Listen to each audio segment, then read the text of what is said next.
For many eons, I have been preparing for this moment. Hey everyone, Ever since the very first video. Chom's Nelson here from Fantastic Anatomy. Incorporated deep within the branding language. From Fantastic Anatomy. Finally, the time has come.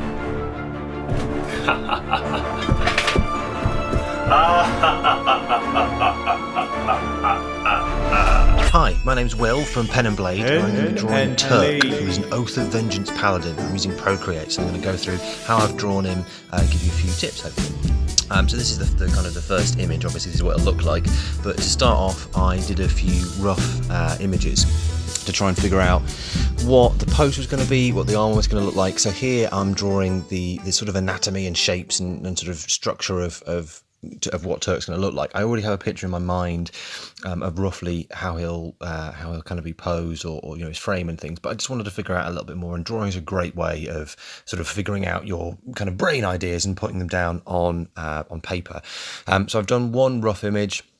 And I thought, well, I'll do a bit more of a boring one, a sort of front-on one, understand anatomy a bit further, and get a bit of a better grip on what the armor's going to look like eventually.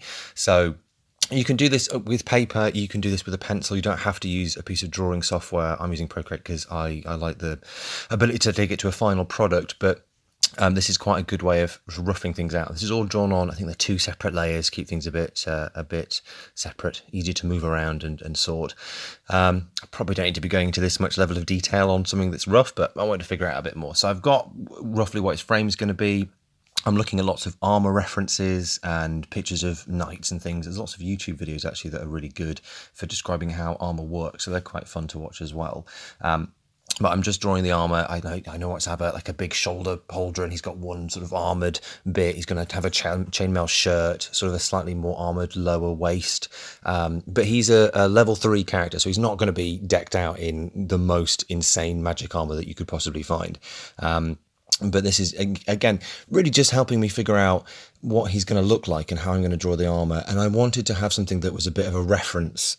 So if I draw him again, because he's part of an ongoing adventure, this will allow me to go back and sort of figure out, oh, this is what he looks like from this angle, if I'm drawing from behind or drawing from a weird above shot or something like that. So I think I'm pretty happy with how the armor's going to look. I am definitely going to change a lot of it, but I think I know where I'm going. So I'm going to start by doing the final sort of first rough draft of Turk.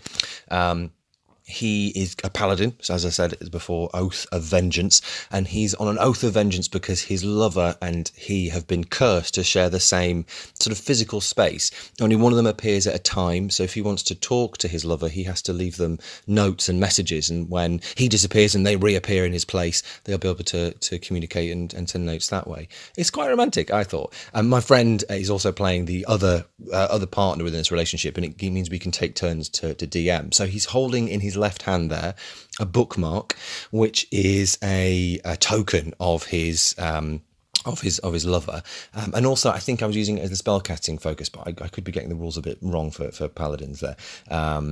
But yeah, I think I'm happy with the shapes, and again, really at this point, what I'm wanting to do is make it make sense from an armor point of view. Does this armor actually work? Could you wear it? But also, I want the shapes to look cool. I want it to look, imposing and intimidating. He's not an evil character. He's, he's a paladin, so he's got to be good. But I think it was just neutral good. Or rather than anything else, maybe lawful good. I need to check my character sheet really. But what I wanted to do was give that sense of a defender more than like a ravager or a barbarian or anything like that.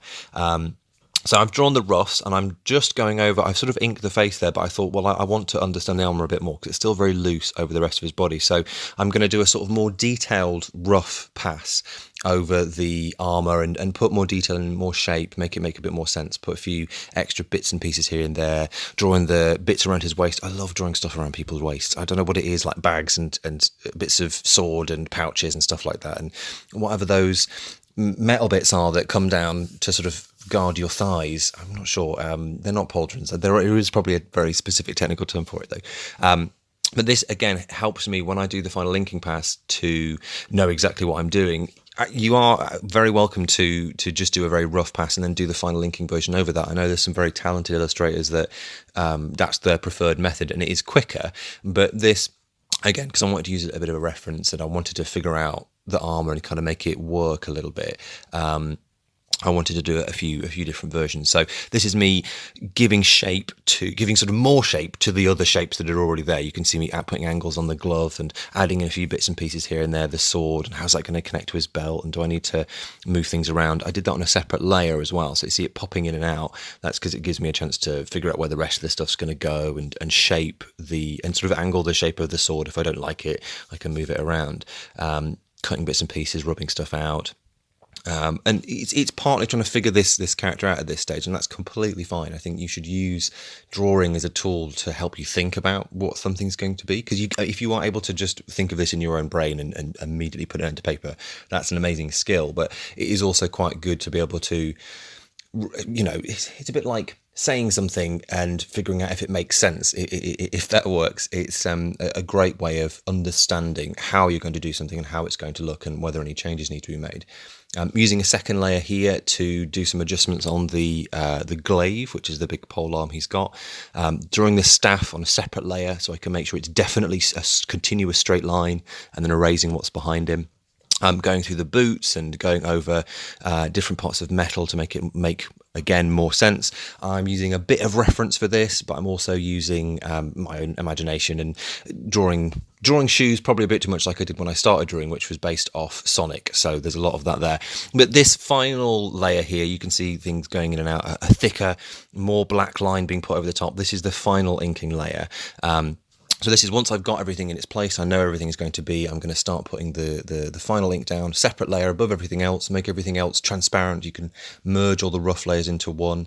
If you're doing this on paper, obviously make sure you keep your pencil lines light, so you're not going to have to rub out too much, and it's not going to be difficult to see where you're going, but you can use a fine liner to put the inks down, or something like Procreate or Photoshop or another piece of drawing software.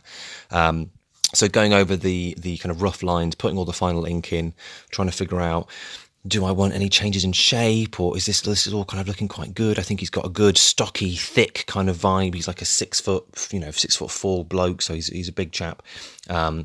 Putting a few extra bits here and there, and again, what I did with that you'll see that pole arm disappearing, because I've got it on a separate layer as well. Now I've removed the rough, and you can just see him you can see little bits in kind of changing here and there all across the armor. So what I'm doing is giving line weight, sort of adding depth by making lines thicker.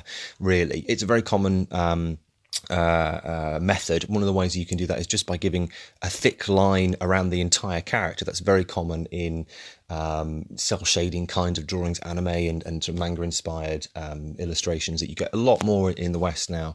I think is a really common tactic, and it looks wicked. It makes things pop.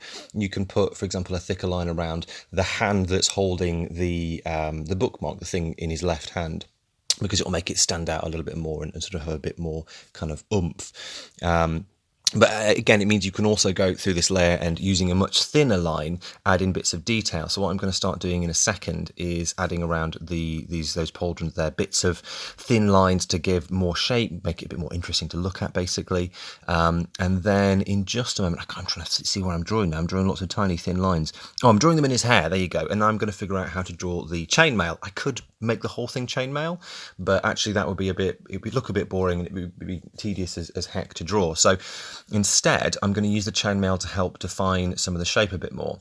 So I'm drawing in this strap that kind of connects his shoulder pauldron, I think that is a pauldron, to his chest, and then around the creases of the skirt, putting in a few stretch lines, and now little tiny rings that show the creases and the sort of deeper parts of the chainmail. So around the crease of his left arm, there'll be some that are in the kind of armpit area and sort of underneath the strap that goes across his chest, because that whole chest bit is chainmail. And using, again, the rough layer, bringing that back up and sort of going, okay, actually, is this in the right place? Am I going to put this here?